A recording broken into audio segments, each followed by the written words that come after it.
Hey, Launch family, have you checked out the Dare to Launch bonus vault yet? The bonus vault is where we put all the stuff that we can't fit into these episodes. There's extended conversations with our guests, Jeff's rules for copywriting, and we just added the 39-page transformational value manifesto. It's all free. Just go to daretolaunchshow.com/taco, enter your email, and you get access to the bonus vault. Now, here's today's Dare to Launch. I've been involved in a lot of things, checked out a lot of communities, and I just can't remember one that was on fire the way their community was. It was just amazing. I guess we're almost community-centered without having ever really known that that's what we were doing. The Reconnected has only ever used PLF as our marketing strategy. But you know, those moments where you can feel it, even online, the room just goes silent and they're hanging on your every single word because magic is happening between you and the people. So much more money, so much more impact, and I still have so much time. Hello, Launch family. Welcome to Dare to Launch. And as usual, I am joined by my co-host, Mr. Jeff Walker. Hey, everybody. And today, our topic of conversation is actually around creating awesome and incredible communities.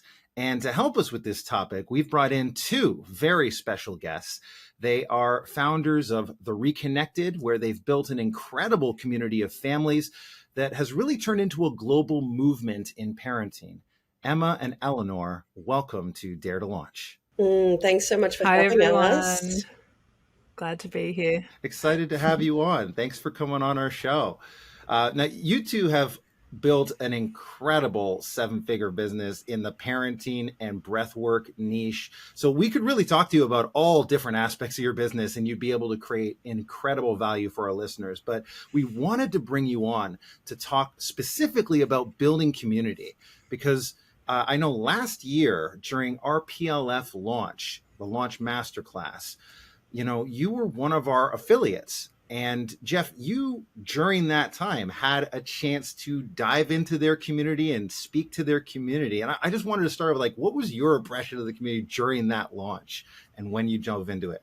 It was pretty dramatic. I've been getting to know Emma and Eleanor for the last couple of years, and I knew they had a really warm community. I could tell that just because they've been an affiliate partner for us, and you get that sense when someone is promoting for you, because we do live broadcasts, we release content, and we could just see the reaction we were getting from the folks that Emma and Eleanor had sent over to us. And then I got a chance to go live with them, do basically a live broadcast within their community. It was breathtaking. It was just absolutely breathtaking how on fire that community is. And I've been around the block a few times. I've been involved in a lot of things, checked out a lot of communities, and I just can't remember one that was on fire the way their community was. It was just amazing. I love hearing that. It's great.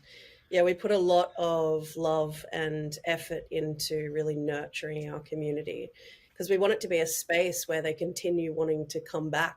I even feel like I want to create like a social media for conscious parents, somewhere where they want to go there instead of Instagram or Facebook, or they want to hang out, they feel supported. We invest so much into our coaching and making sure that people feel really held in there. So I love hearing that from an outside perspective. This was an incredible story, too, because you've promoted for us a few times during those master classes, but this year was pretty special. Can you maybe tell us a little bit about why this year specifically that you guys promoted was really special?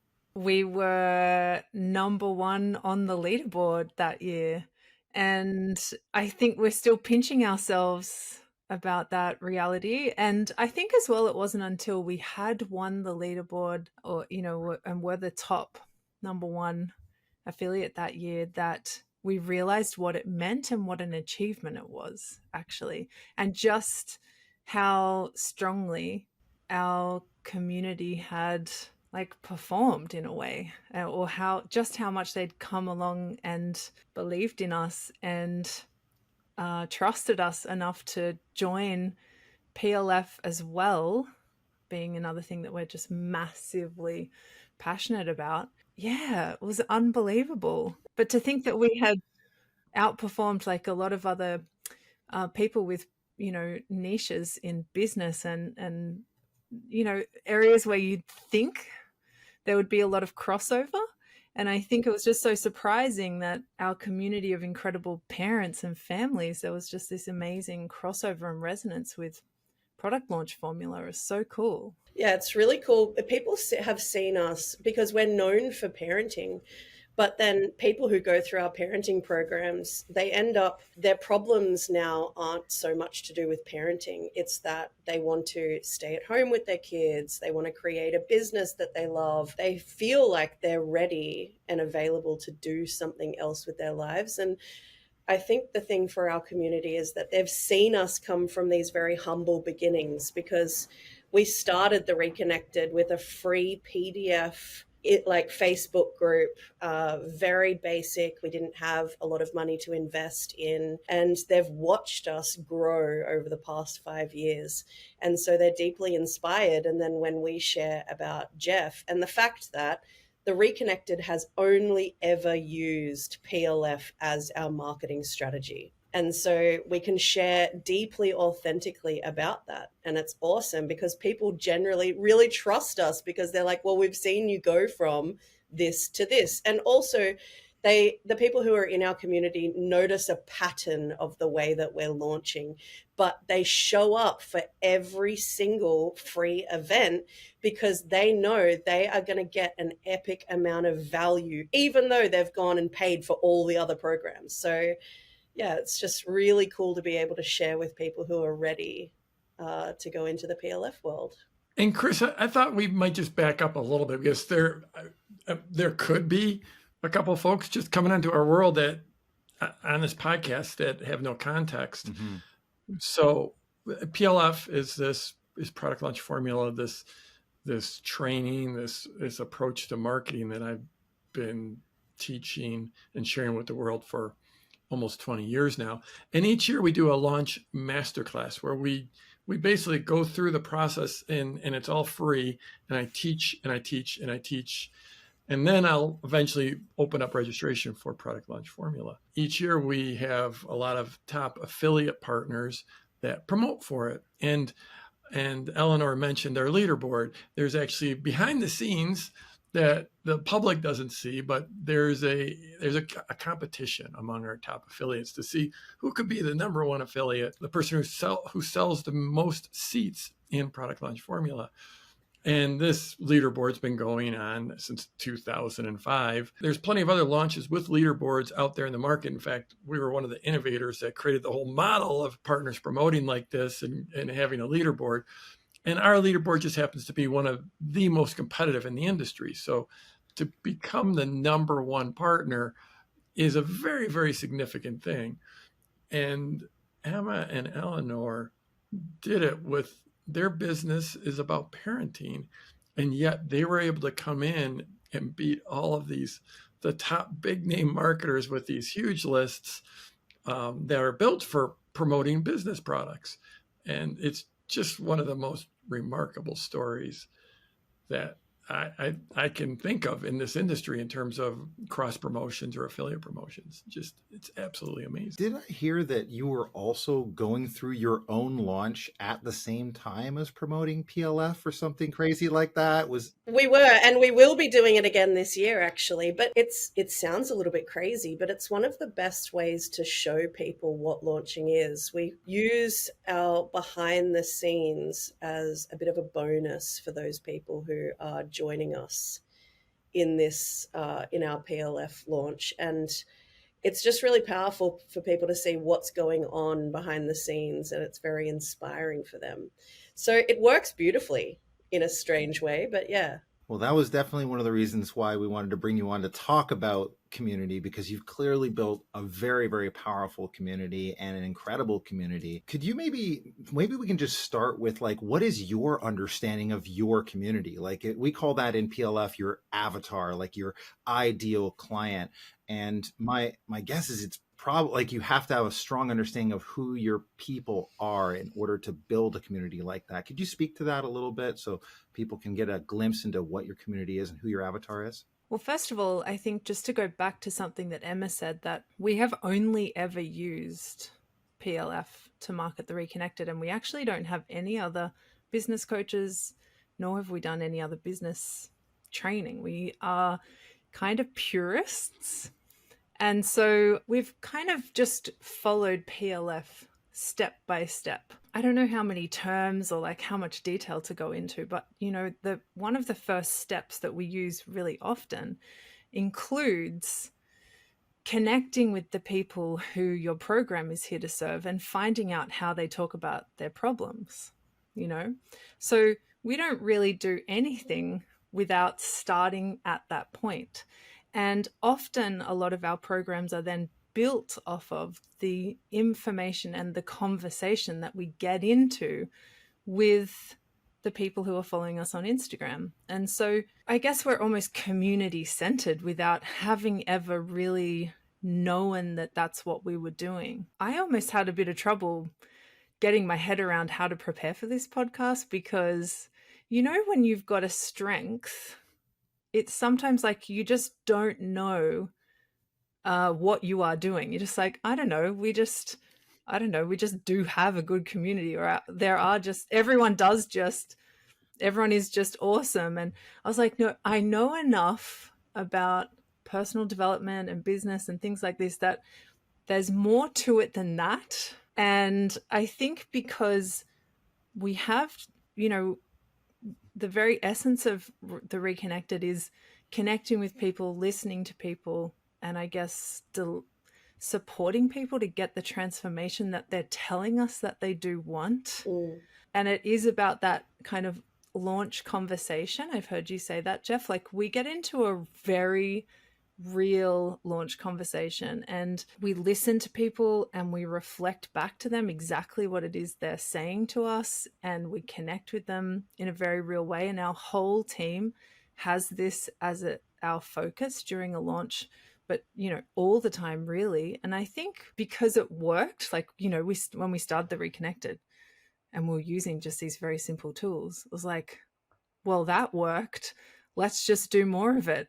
And then that worked, well, let's just do more of it. And we've always found that we launched very imperfectly when we first got started, but it worked enough, and we just got closer and closer and closer and closer to getting really good at launching. And our launches just improved and improved and improved. But I think at the heart of them is this launch conversation that we're constantly in with our ideal customer, but we don't even really think about the people in that way. It's just like with our community, we're just talking to them and listening to them. But I think the framework has meant that that was quite strategic and right from the beginning. So people have really felt heard from us, like heard by us, I mean, right from the beginning. And I think there was just this incredible snowball from that. I would also say we get a lot of feedback that people are so impressed at how authentic we are. So we have our own app now, so we can go live within our app whenever we want to. And we often show up a little bit less than perfect. I've got 5 kids under the age of 10. I will just show up regardless. I'm always there, always willing and ready. And people really value that, because we notice that people are really burnt out by this image of perfection or putting people on pedestals. And especially within the parenting community, they find it really endearing that we are willing to just show up and be fully available for them, regardless of how we look or where we are or what's happening. And, you know, sometimes I even have to like mute myself because there'll be a kid going off, and people just really value that, because it's like we're really showing up for them and we're not performing. Actually, we're just being deeply authentic and honest with them.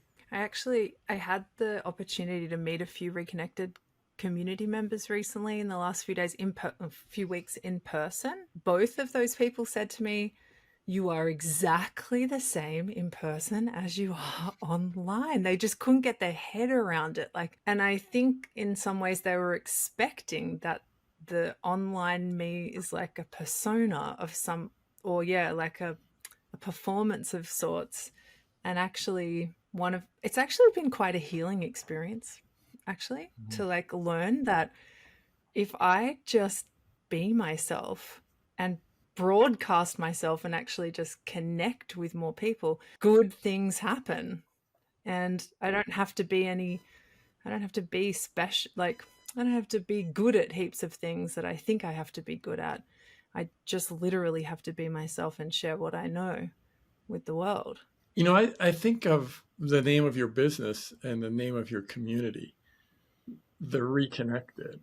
And to me, there's so much in that name that I think you're all about connection and about coming back to connection. And I think you had that before you started that business, that was part of who you are. And you just brought that to this business and you found your tribe, and they are hungry for that connection. I think we all are, frankly. They're hungry for that connection, and you bring them in. You obviously do an amazing job of serving them in that way. Where does that name come from, and how did you start, and how did you end up there? Yeah, we were just talking about this yesterday because Eleanor reminded me the first time we met face to face, because Eleanor and I actually started the idea of the Reconnected with a program, our main program, Reconnected Parenting. And we started it just by emailing each other, or we were on Messenger on Facebook. We hadn't really ever hung out in person before. We were from the same area. We knew of each other. We had similar friends, but we hadn't really ever deeply connected. And Eleanor had the idea for this parenting program. I already had a established Instagram. It was just my personal page, but it had done well. And she reached out to me and said, I've got this idea. I know you're into breath work. I had learnt some of the play therapy model that she teaches. And she said, do you want to do this? And we were like, okay. And we started to get this program on the way, and we met for the first time when we finally were in the same place, and we were talking about, what do we call this thing? What do we call this thing? And my partner, who's just very intuitive, was like, what about reconnected parenting? And we were like, okay, let's do it. We didn't really put much thought other than that into it. We were just like, all right, let's do it, because we've got to launch this thing. So we'll just call it Reconnected Parenting. And it's funny now because it ended up branching into the Reconnected, because we started to create more. The more success that we had, the more people wanted to be taught from us. So we needed to have more of an umbrella name. And it became the Reconnected. And I think it's so beautiful now, because I think about what we're actually doing is, at the helm of the Reconnected is breathwork. And breathwork is about reconnecting with the truth of who you really are underneath those layers of stress and conditioning that you have created over your entire life. Whilst we didn't consciously think about that when we first named it, it's what it evolved into, and it's essentially exactly what's going on. The people that are in our community are people who want to do things differently. You know, they have this desire to have a life that is inspiring, connected. They want to feel in touch with their spirituality. They want to hang out in spaces where people are talking about things, about connection, about conscious parenting. They want authenticity. They want to hear from parents who are struggling and thriving. They want to hear it all. So we attract that type of person. And, you know, one of the craziest things that Eleanor and I constantly remind everyone when we're in a launch or we're talking to new people is, we have never had to moderate our community and kick anyone out. Not once. Not on Instagram, not in our app, not on anything ever. Not one negative comment towards another community member once. Isn't that insane? 5 years we have not had Not one time at all. Yeah. And I think we do Unbelievable. I think we do really well at setting up that framework. When people come into our free program, a lot of our existing community members, even though they know, hey, Emma and Eleanor are just about to open the doors for the program we've already paid for, they come. It's incredible. And they are in the comments and they show what type of frequency we're working at. They're very supportive. They pump everyone up. They tell everyone how amazing that we are. They tell everyone how amazing the program is. And so it just is like attracts like, and it just keeps growing like that. And I think people feel so held, not only by us, our incredible coaches, our incredible admin team, but also our incredible OG community. We call them OGs because they're like our original people. Can I add something to that? Do you know what else? We don't have explicitly written down community guidelines. Interesting. So get this right. When I used to work as a counselor, and once we had government funding, and then there was this day where our funding body had given us all these signs that we had to put up around the counseling center. Things like, you will be respected here. We don't judge you. And I was like, hell no, I'm not putting those things on the wall. That is the most patronizing, talk down to thing. Like, if I have to put a sign on the wall that I'm going to respect someone, then I'm clearly not embodying some very basic human to human relating. And I actually think, it hadn't ever occurred to me that we don't have community guidelines until we were just talking right now. It's the same thing. It's like, we don't need community guidelines because we're walking the talk all the time. And we do invest. I think our major investment in business is our coaching team. And we have a lot of support inside of our app and on our social media. And they're staffed by people who are trained in breath work. They are incredibly sensitive, self-aware people. And we're always aiming to just cultivate this sense of, we want people to feel seen, heard, valued, understood all the time, anytime that they come anywhere near the Reconnected anything, doesn't matter what channel they come to us through. I think because people do feel so satiated, the amount of overflow from our community to other people in the community just sets this incredible tone.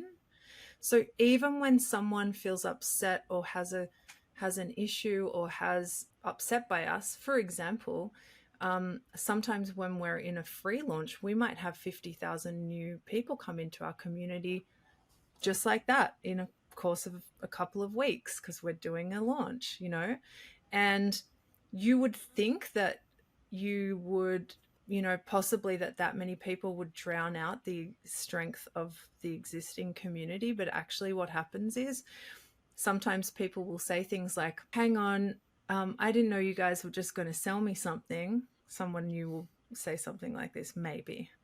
And then there'll be 20 Reconnected members who will say, oh, we don't want you to feel like that. That's not how it is. Just stick around. You'll get to know how genuine they are, rah, rah, rah. Or, could even, because we're all about self-awareness, could that be something that's just coming up for you? A fear, a this, a that, you know what I mean? So our community are just there, I don't know, so invested as well in other people in the community's transformation, self-awareness, self-growth. That's why it feels like, even though it wasn't our conscious intention to create what feels like a movement, it really does feel like Reconnected Parenting and the Reconnected has become just this community of people who are so passionate about everything that we do, equally as passionate as we are in a lot of ways. It's amazing. That is incredible. Yeah. To not even have community guidelines, but to have your community in some way policing itself. I don't like the word policing, but you know what I mean, right? Like they're commenting and creating their own standards, and because great community, it always feels like there's a bit of that coming from the leadership, right? This is what we are, what we expect. And then the other side of it is, eventually when you get that community going, it does it for itself. You create these pockets of leaders or coaches that go out and do that. Was there something along, I know we're kind of reflecting back now, but is there something along the journey where you really noticed that wow, we've got leaders in this community that are doing this for us. And was there anything that you did to foster that or to encourage that in some way? I think we're always talking to our customers community. We're always expressing kind of what we get into that conversation where we talk about what's coming up, what we're going to be doing. And I think just with the principles of what we're teaching inside the course, people are really flying with it. They love to be in that type of energy. It's very different. If you go on YouTube and you look at the comments, it's like it's terrifying being in there. And then if you come into our app and you look at the comments, people are like, well, I want to be around this. I want to be in this. So it just kind of naturally happened. And the funny, ironic part of it all is personally, me and Eleanor are quite recluse in a lot of ways. Like, we don't really hang out with a lot of people. Literally, I've got 3 friends. Yeah. Yeah. Like, we aren't the type of people who hang out with a lot of people all the time. And yet, here we have created this incredible community. So it's really interesting. You know what I think it might be is one of the things that has really worked for us without us intentionally doing this is we're extremely invested in each person's process. And back in the beginning of the Reconnected, when the community was much smaller, although even our first enrollment was 100 people. So it never really was small, but you'd probably be aware, like, when 100 people enroll in something, maybe there's 30 people who are incredibly vocal and like interact a lot, and the majority of people are there in the background just absorbing. Every time I have an interaction with one person, there's 100 people benefiting from this one interaction that I'm having. So it's never about just that person. It's about every time I communicate, I'm communicating to everyone in this whole space. Then the nature of the Reconnected is all of our work is self-reflective, and people genuinely go through transformation. Like, their lives Change. literally change. And a part of that process is that they change in the context of Emma and my nervous system and all of our experience that we've had, and doing breath work and in our own personal development. And so a huge amount of our programs are built on us sharing our personal experiences, but also then connecting with people where they're at and supporting them to I said it before, like, feel seen and heard and understood and valued, but also then really getting invested in them applying the tools we have in the Reconnected and getting to that point of transformation. And I think because of just how much we want them to succeed and get on live calls, and we do a lot of group coaching, and we'll literally just pick a few people and unpack what's going on for them, and everyone on the call will benefit just from that really detailed drilling down into what's going for them. But I guess what I'm trying to say is it just comes from a genuine place of literally wanting people to succeed. And in doing that, we have this saying. It's a little bit behind the scenes, this saying, but and also I have sometimes got a bit of a wicked sense of humor. So I've sometimes have this saying, like, it's for the super fans, like, we have super fans in our community who do everything, who join everything, even if they don't need the product or the course or the offering, they will join because they want to spend more time in the community and with Emma and I. And they know that they will get something out of it, even if they don't need the topic, right? That's literally because of how much we are invested in achieving people's transformation, I think. And then the results just speak for themselves. I'm really curious, just because what you talked about there is that direct connection in some capacity to the two of you. How does that show up in your community? I know you have this app, but does that show up in you? Like, is it through comments? Are you going live on I know you probably are going live at certain points. There's group coaching calls you mentioned. Like, how do you facilitate that access for your community so that they feel that presence? It's funny, it's not as much as you would think, actually. So, for example, when we run Reconnected Parenting, we run it twice a year. And when we do it live, we have 6 coaching calls that Emma and I teach, 2 per week for 6 weeks. And we teach for an hour at each of those. And then we used to do all of the comments. Like when we first started Reconnected Parenting, it was just Emma and I in the comments. And then maybe a year later, I don't know how we did it, but maybe a year later, we hired our first coach, and she had been a community member and had had a lot of transformation and was just generally incredible.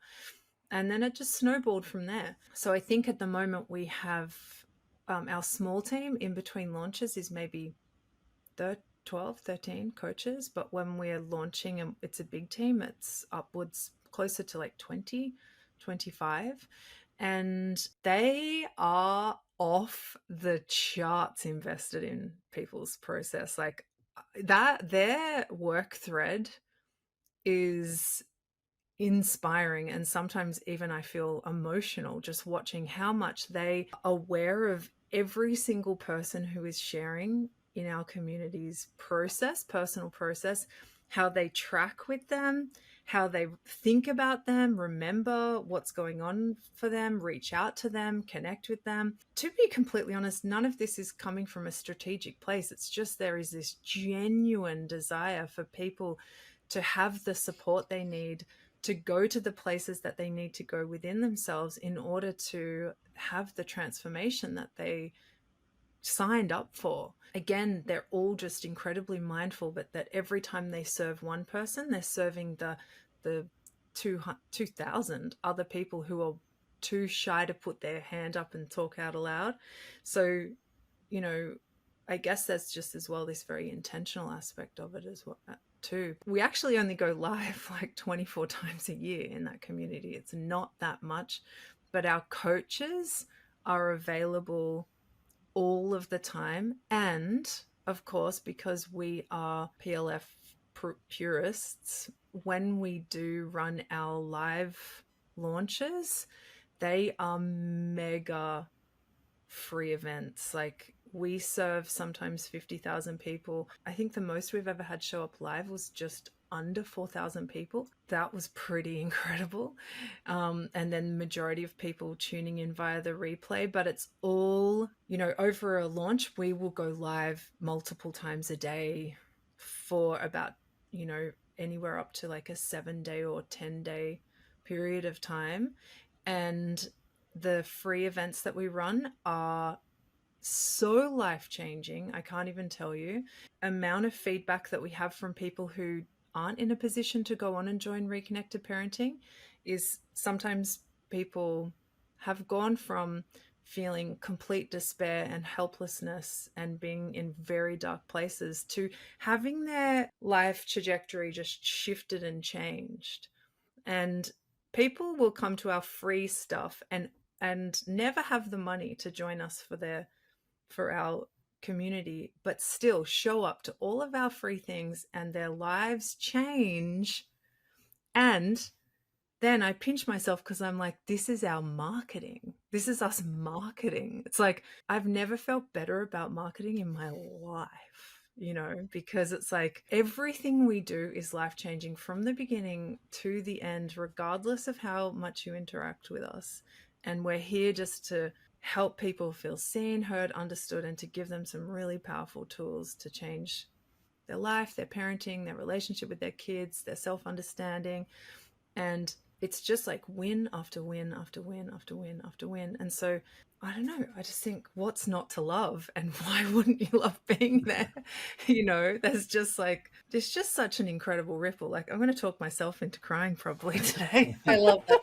You know, we also we're very intentional now to nurture everyone who has said yes to joining into our free community on our app. So the way that we do nurture them is Eleanor and I will send a voice note to our copywriter of an idea or something that we have insight on, a personal process or something that's happening in our life.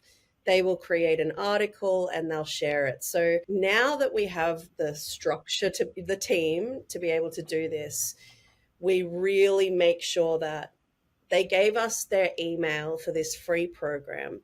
And whilst they didn't go on to buy, we are invested in eventually getting them in the door. And so we make sure that our app is a vibing place where they are learning and getting insights and connecting with our perspectives, things that are happening for us, and our authentic experience. And that's a real game changer for us, because when we first started the Reconnected, it was just Eleanor and I.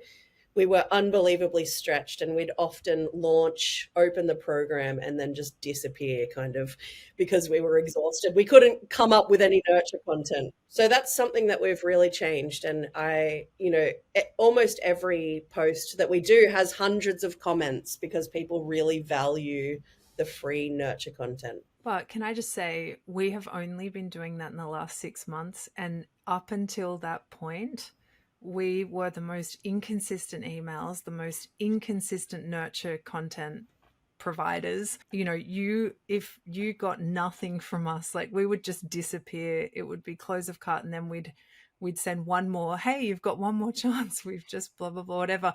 And then we'd just like ghost people until the next time we were launching, because it was just all we had the space to do. And still, it's like the sense of like goodwill that was generated just from launching, that feeling of reciprocity, is so huge in our community. I think, like, everyone knows that kind of model of like, oh, you just give away free stuff and then blah blah blah, but it's not like that at all. It's highly layered step-by-step experience that people go through, so that they are, they really understand and feel, I guess it is just going back to that conversation, where they really feel understood by the end, and they really do have a sense of being served and the value.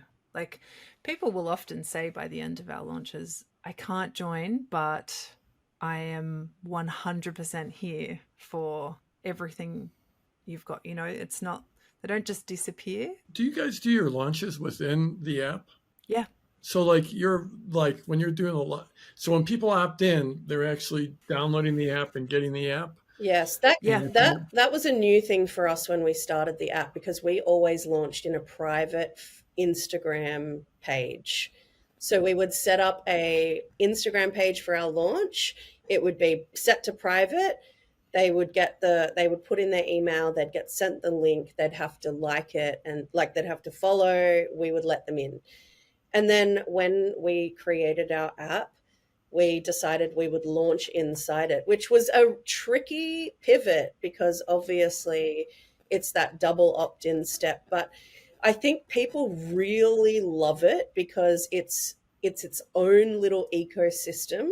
They're not distracted by Instagram. If you're on Instagram and then something else pops up, it's very easy for you to leap out. We also have a bit of a trick at the beginning of our conversation in our launch, where we tell people, hey, if you want to really make a difference, move our app to where your favorite social media app usually is. Yeah, so you click it, instead of clicking Instagram, you'll go to the Reconnected. And people really love that, because I think people are super desperate to get out of that doom scroll culture, and they love being in a place where it's like a concentrated dose of healing and connection. I guess it was an experiment to start with, doing the launches in the app, but then it worked. And it definitely had some issues, but the main thing that is the win is our programs are in the app. And so people get to experience exactly what it's like to be in the Reconnected community. Like we say all the time, like, it'll be just like this. It's the same thing. But it's, I think when you just take all of the question marks out for people, they get a really good sense of what it's going to be like, and it's easier to say yes. It's more than a double step. I mean, they're having to go to the App Store and download the app, and then set up their account in the app. We got some really great coaching from your team actually on this, Jeff. Right when we were pivoting away from how we always did things into the app, we did a really good pre-brief, I think, and unpacked a lot. And we recognized okay, so this first launch is going to be all about retargeting, and retargeting massively, because we know it's not going to feel as easy as going to Instagram, which is how we've always done it.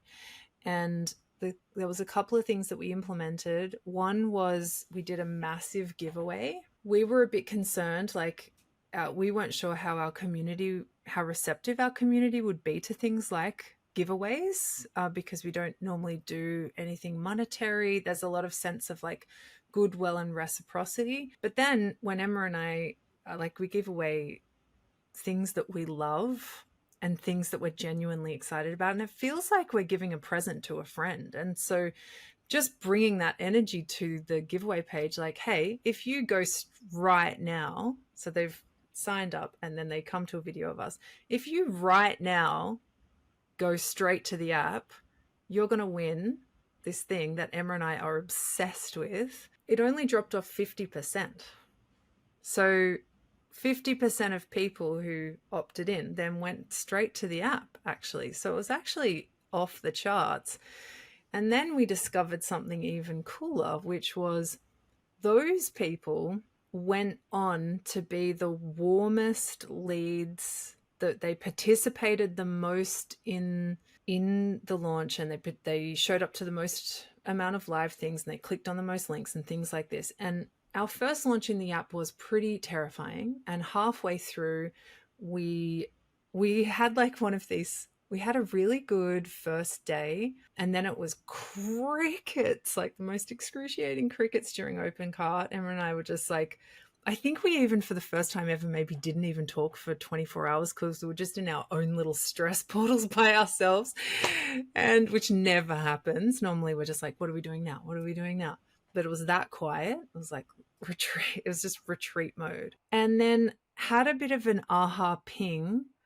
We need to get the warmest people and send all of our ads to just those people. And that one thought saved the launch. Like maybe that's a no-brainer to most people, but it had not occurred to us. But we then could go into the app and find out who are the most active people, who's actually had a meaningful connection with us. And that whole thing just turned the launch around by something like $200,000 came from that one pivot. Yeah. And then from there we realized, okay, so our main activity needs to be, once people have opted in, getting them on that warm list. And so we do this heavy retargeting now with giveaways, and we just do everything we can to connect with people early on. And just basically what we learned was, if we can get someone in front of us live, that's it. That's all we have to do. Like if we can just one time get them in the room, then we're good. Yeah. But it's just like getting through all that lethargy and getting through all that apathy and getting through all that automation, unconscious click button overload information that people are swamped with. If we can get through that and get them in a live class with us, then we're good. We're good. Yeah. We've connected with them. They might not buy straight away. They will join us eventually, where that warm list is like, yeah, that's our community. So this is fascinating, because as you guys know, we've got a very, very similar app to yours, and I've never considered doing a launch inside. Well, you know, Jeff, because we follow everything that you do to a T, you not launching in the app actually has a bit of an earworm for us. Like, Jeff doesn't launch in the app. What are we doing? Are we doing the right thing? But it has just worked for us. Well, yeah, I mean, when we look at your launches, I mean, you've had a launch that was well over $1 million. Yeah. Yeah, 1.3 was our biggest launch Yeah. today. So, and you started from scratch like 5 years ago. So the people that opt in, that don't go to the app, what's their experience?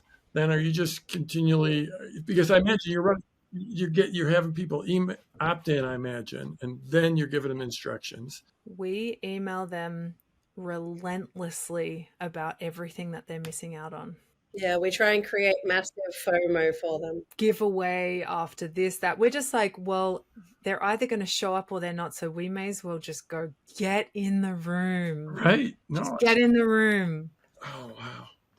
This is fascinating. We're probably a bit too much, if I'm real, but I just don't care, because if people, I don't know, you know what it's like when you have a huge influx of people on your email list, you know that there is going to be a large percentage that never even open the first That's email true.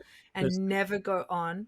that's And true. so if we can just go for it with them, with those people, and just don't worry about offending them with 10 emails over 10 days, or even more sometimes, because, you know, out of every time we send, we do get a small Yeah. percentage to come on over. So it's worth it. Yeah. If you even just took like one of your lives and did a teaser of it, like, here's a 3-minute version with all that. And Last launch, we did try a binge version at the end. We were like, oh, and it, you know what? It was a real effort, because it was the day 5, and then we went to the effort of like getting the highlights from each of the lives. And when we go live, we're live for like an hour and a half. It's quite lengthy. It's a lot of content. It's a massive investment of time. And we've often had this thought, well, if we could break this down, then maybe we would get all those people who do not have 15 hours or whatever to spend in the Reconnected app this week. So we did the highlights, and it actually did not work for us at all. But it just didn't really capture people. And again, I think it honestly comes down to, there's this magic that happens on a live, especially in the Reconnected. It is that social proof factor. It is being the event factor, like being a part of something. This to me sounds egotistical, but it's not also. But it's, Emma and I are really good teachers in our field, actually. well, clearly, I mean, the results you're getting, it's clear that you got something going on. Yeah, I feel a bit egotistical, but it's just, those moments, and you'll probably know it too, and Jeff as well, because I think it's just what happens. But those moments where you can feel it, even online, the room just goes silent and they're hanging on your every single word, because magic is happening between you and the people. And there's something profound, and it's real, and it's tangible, and it's felt. Like our chat can have thousands of people in it, and it will just go silent while everyone just absorbs something, and it's like, whoa, you can feel this. And that's kind of what we aim for every time we go live, is to have a profound experience with everyone.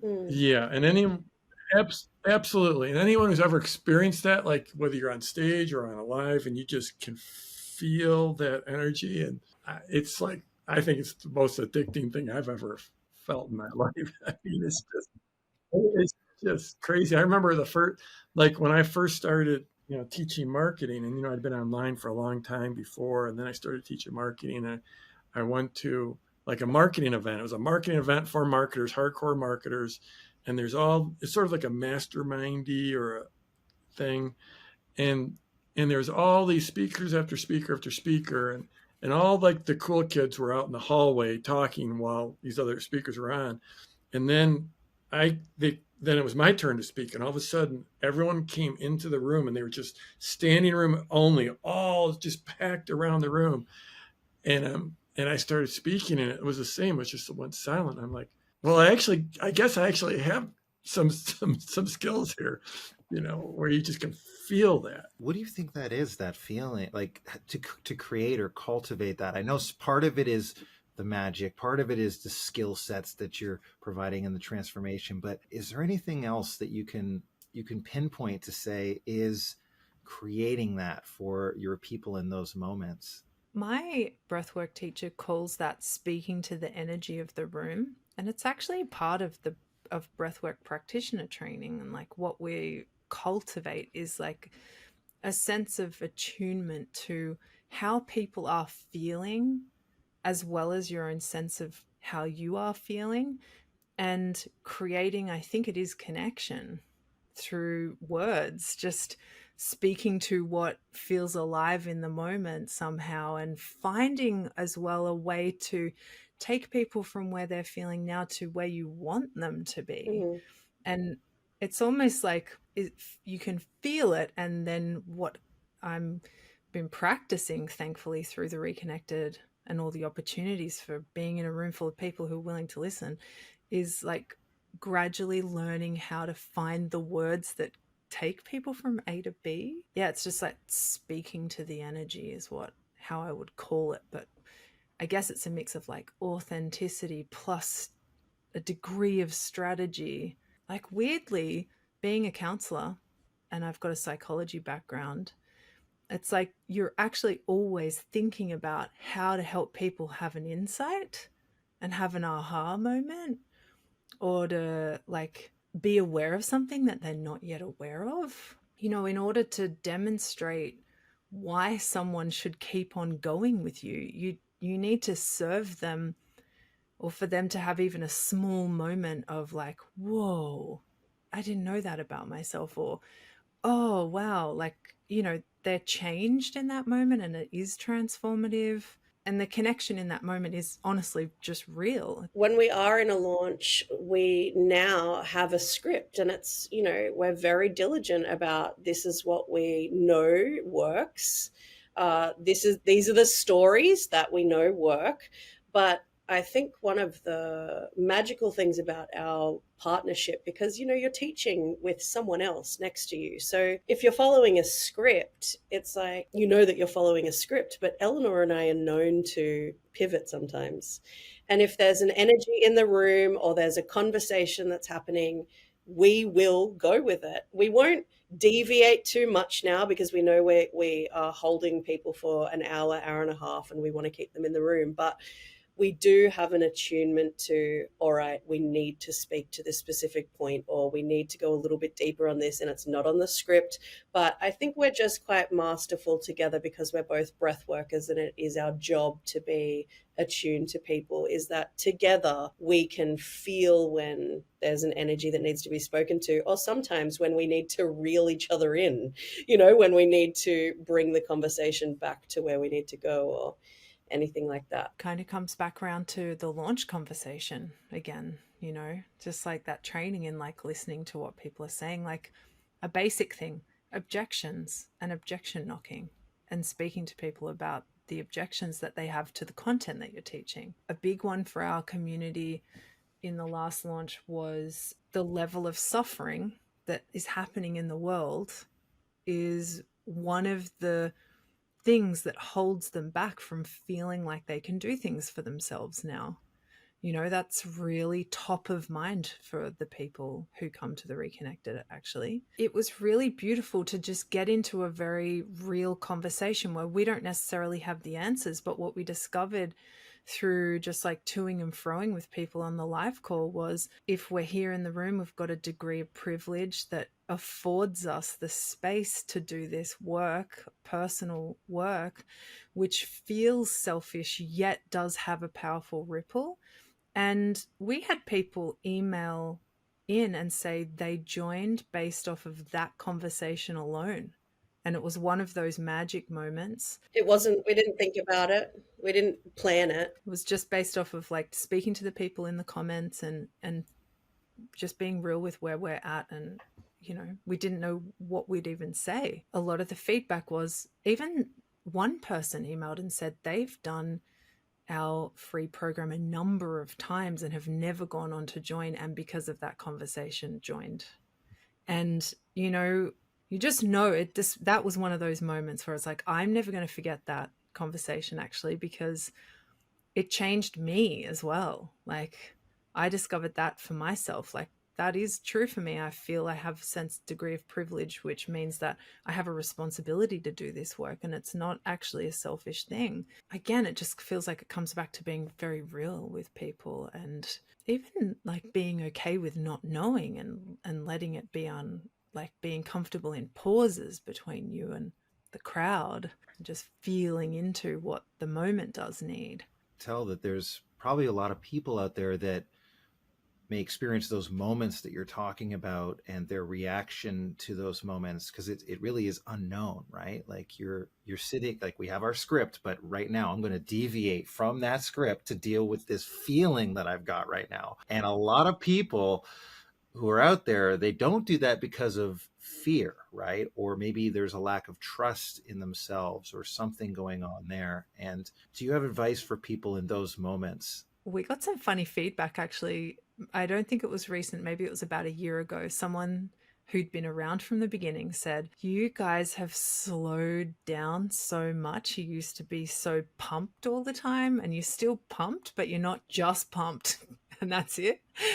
And I think, Jeff, like in a lot of the scripts from PLF, which obviously we base everything on, there's the brackets where it says express enthusiasm and excitement. And like we leave that in, right? So we know when the time is. That's like all the way through, the feedback I think over time was we have just relaxed into this. Yeah. And we have done the same launch content, like Emma said, now like twice a year for maybe the last 3 years, with the exact same script, just getting refined and refined and refined. And I honestly think it's just practice. Yeah, repetition. It just put in the reps and the experience. And also all of your life experience too. Let's not forget that, the work you guys have done. When I know, like when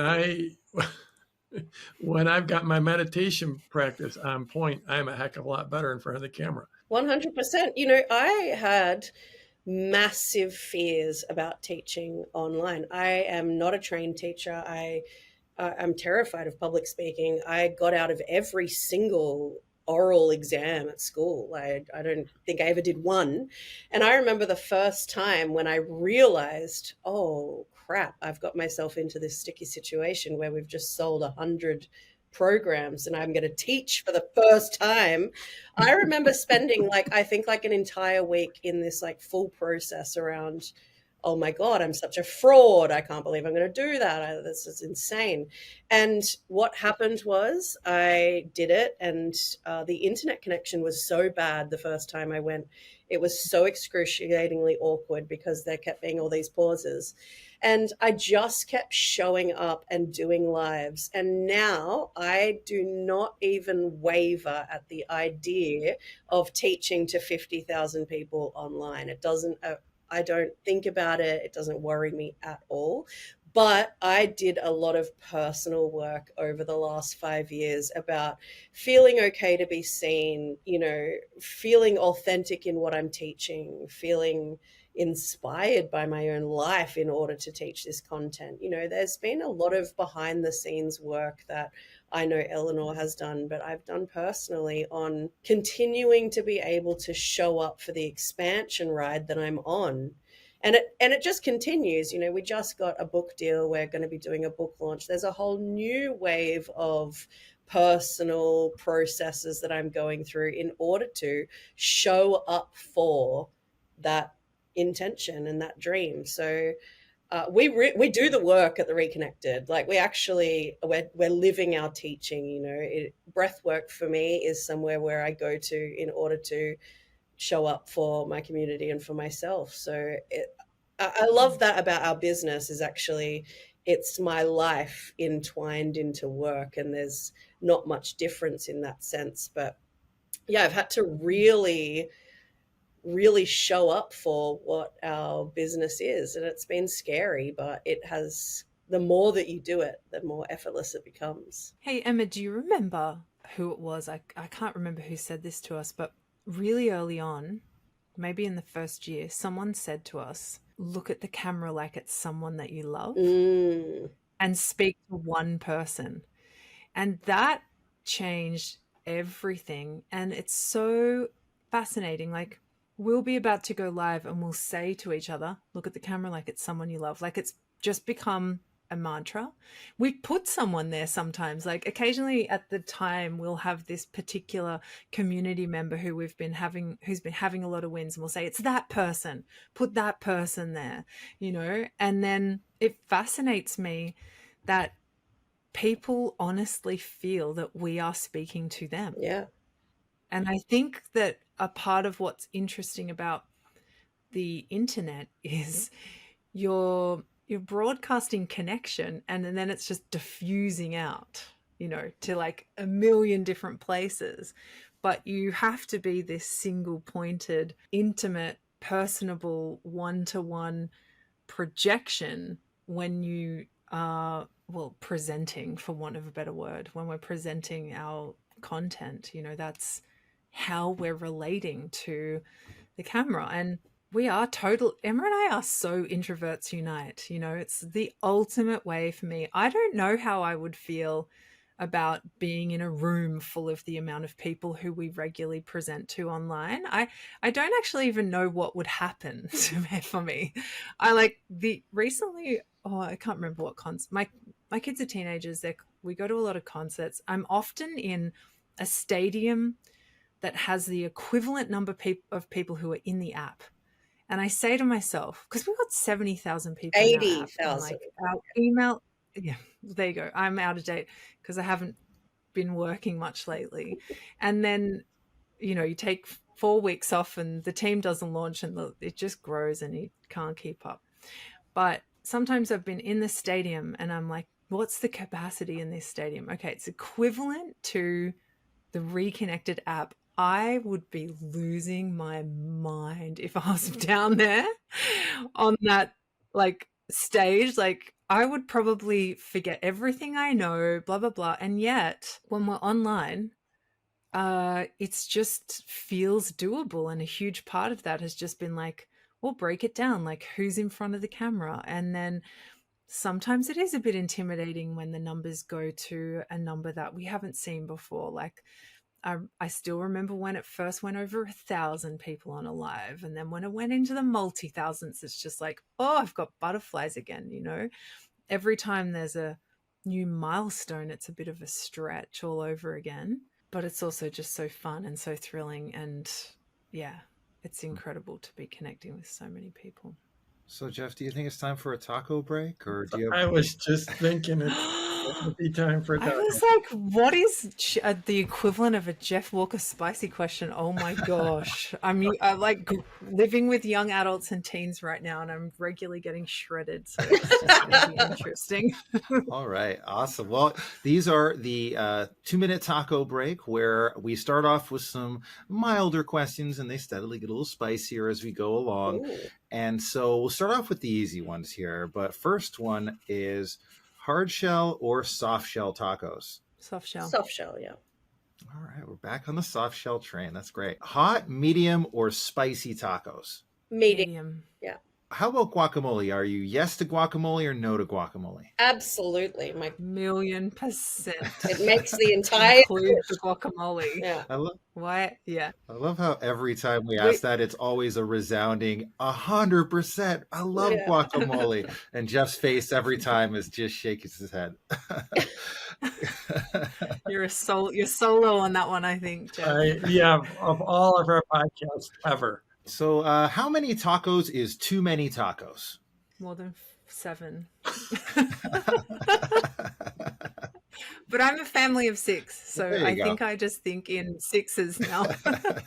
You two live global lives, right? And I mean, you travel all over. And so I wanted to ask this question. I've asked it a few times on the podcast, but if you could eat a taco anywhere in the world, where would you be eating those tacos? Ooh, that's a good question. I just spent so much time in Latin America. So for the first time in my life, I got to eat proper tacos, because in Australia, I think it's like the budget version. And so I loved them in Guatemala, but I would say Peru, because they make such incredible food in Peru. And I was just there, and yeah, I would eat them in Peru. All right, this one's maybe going towards what the two of you have expertise in, but my kids are not going to eat their tacos. They're just refusing to eat their tacos right now. What advice do you have to give me if I'm a parent struggling to get their kids to eat tacos? Oh, explore your conditioning around food. I don't know what that means actually. So maybe that's opened up a whole can of worms. Yep. If you wanted to add a taco element to your incredible community that you have, what would you do? Well, to be honest, it would have to be, well, what drops into my mind is just that the dream that hasn't yet come into fruition for the Reconnected is like an in-person Reconnected. Like it would have to be a big community table of super fans and soon to be super fans, and I don't even know what ripple's going to happen when the Reconnected community get together in person. Yeah, I love that answer. It would be a profound taco. That's what it would be. I love it. Yeah, the Reconnected Taco Edition. An impactful taco. Yeah. That's awesome. That's awesome. Well, thank you so much for indulging me in the 2-minute taco break. I wanted to ask a couple final questions to wrap things up, but we have this concept we call launch life in our community, and it's really about living the life of your dreams while running the business of your dreams. And I feel like the two of you really embody that in such a powerful way. I just wanted to ask each of you, what does launch life really mean to you? I'm just having pinch me moments, to be honest. My third son, so I have 4 kids. My third son just turned 18. And so now I have 3 adult kids and my youngest is 15. And currently I'm in the UK. We're here because London is my youngest daughter's favorite city. We're here for 4 days in between some commitments, and we're here because we're doing what she loves. The whole week I've been getting video updates from my adult kids. They're all together skiing for my son's birthday in Australia. So I've never been out of the country this long away from them. But I've just been soaking up so many launch life moments because it's little things, like my eldest daughter just got a new Cocker Spaniel puppy and she is obsessed with him and she is delighting in him, and it's exactly how she wants her life to be going.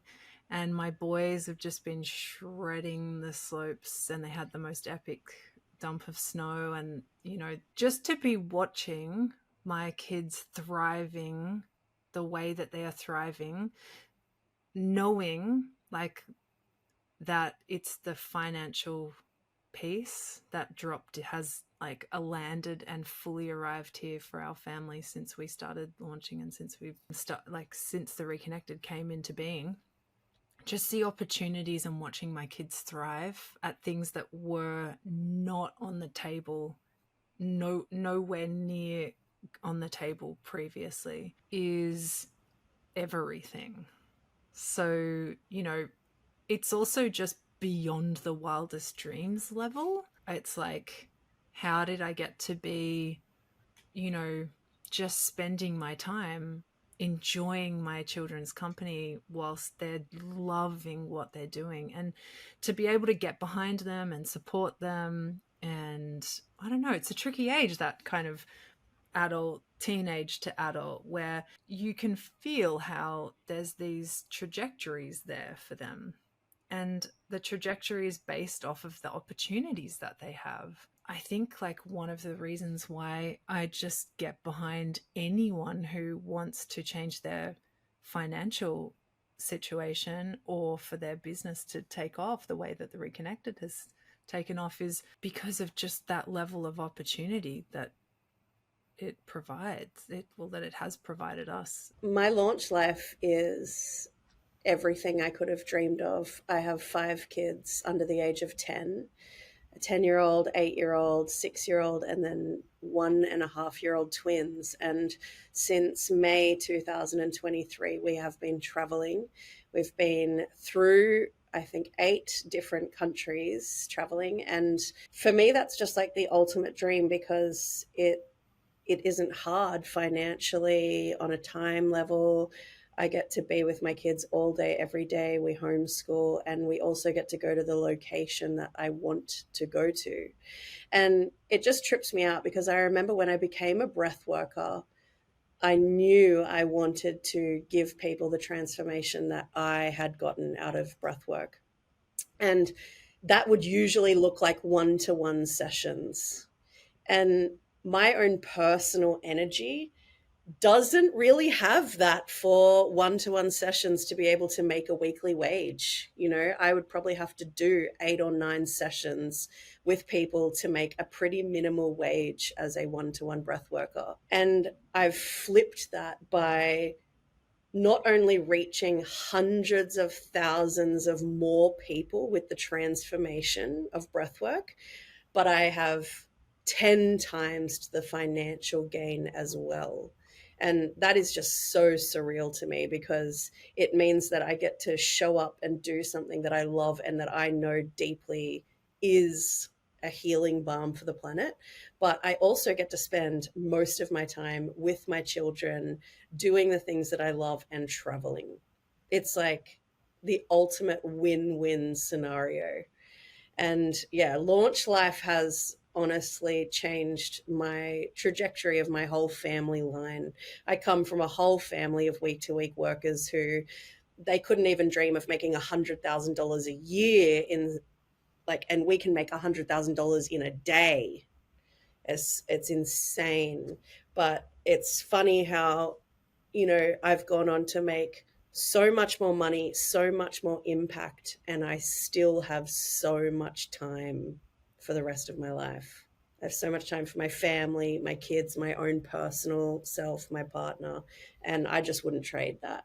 That was a couple of amazing answers about Launch Life right there. That incredible. Congratulations. Congrats. Wonderful. Wonderful. Well, thank you for coming on the show today. And thank you to everyone in our Launch family for tuning in. And we hope this conversation inspires you to dare to launch.